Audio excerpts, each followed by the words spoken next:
اور اس دن آمنہ کا لال معصوم آمنہ حسن خوباں شہنشاہ کون و مکان مالک جنت نائب پروردگار شفیع روز شمار شفیع المذنبین سید المعصومین انیس الغریبین رحمت للعالمین طٰہٰ و یاسین مزمل و مدثر چاند کے دو ٹکڑے کرنے والے سورج کو پلٹانے والے کنکریوں کو کلمہ پڑھانے والے درختوں کو اپنے پاس بلانے والے پلک جھپکتے معراج پر جانے والے خدا کا دیدار کرنے والے 50 نمازوں کو 5 کروا کر 50 کا ثواب کروانے والے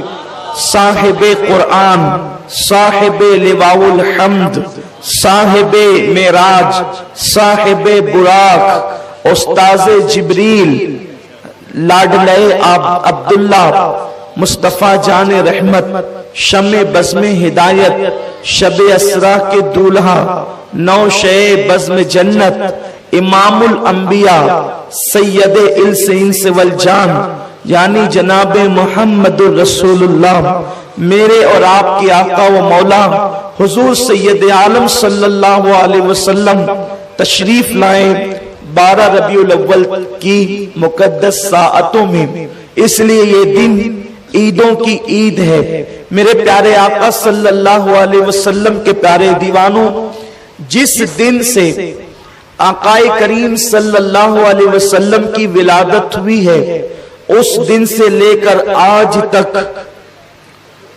اہل ایمان نے اپنے دور کے تقاضوں کے مطابق حضور علیہ السلام کا میلاد اپنے اپنے اعتبار سے منایا۔ اور کیوں نہ ہو، کیونکہ جب اللہ تبارک و تعالیٰ نے قرآن میں سینکڑوں آیتوں کے اندر اپنے حبیب کی ولادت کا ذکر کیا ہے، تو صحابہ کیوں نہ کرتے، تابعین کیوں نہ کرتے، اولیاء کیوں نہ کرتے۔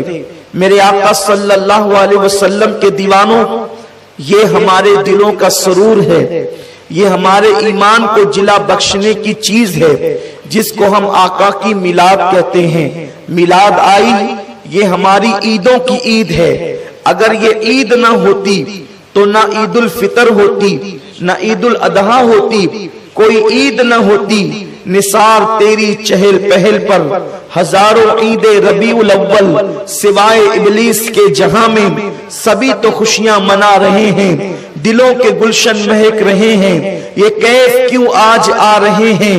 کچھ ایسا محسوس ہو رہا ہے، حضور تشریف لا رہے ہیں۔ میرے پیارے آقا علیہ السلام کے پیارے دیوانوں، یہ کلیاں نہ ہوتی، نہ یہ گلوں کا تبسم ہوتا، نہ یہ چاند کی چاندنی ہوتی، نہ یہ سورج کی رانائیاں ہوتی، نہ یہ شفق کا جمال ہوتا، نہ یہ افق کی سرخی ہوتی، نہ یہ آسمانوں کا سائبان ہوتا، نہ یہ زمین کی چادر ہوتی، نہ سبزہ زار ہوتا، نہ بھوروں کی گنگناہٹ ہوتی، نہ چڑیوں کی چہچہاہٹ ہوتی، نہ لالا کے رخسار ہوتے، نہ نرگس سی آنکھیں ہوتی، نہ زلفیں ہوتی، نہ خم ہوتا، نہ میں ہوتا، نہ سرائی ہوتی، نہ جام ہوتا، نہ کائنات ہوتی، نہ ارضیات ہوتے، نہ فلکیات ہوتے، کچھ نہ ہوتے، نہ بلکھاتی ہوئی ندیاں ہوتی، نہ گرتے ہوئے آبشار ہوتے، نہ موجیں مارتے ہوئے سمندر ہوتے، نہ دریاؤں کی روانی ہوتی، نہ سمندروں کی طغیانی ہوتی،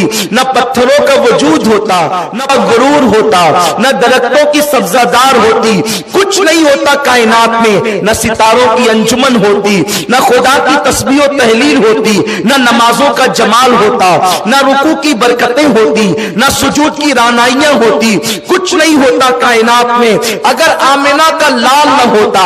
اس لیے کہ میرا اللہ فرما چکا ہے، لولا کلمہ خلقت الدنیا، حبیب اگر تجھے پیدا کرنا نہ ہوتا تو میں کائنات پیدا نہ کرتا۔ وہ وجہ کن فکا ہے، وہ وجہ تخلیق کائنات ہے، جسے آمنہ کا لال کہتے ہیں، کیونکہ میرے اللہ نے فرمایا کنت کنزا مخفیا فاحببت عرفا ونفخت فی من روحی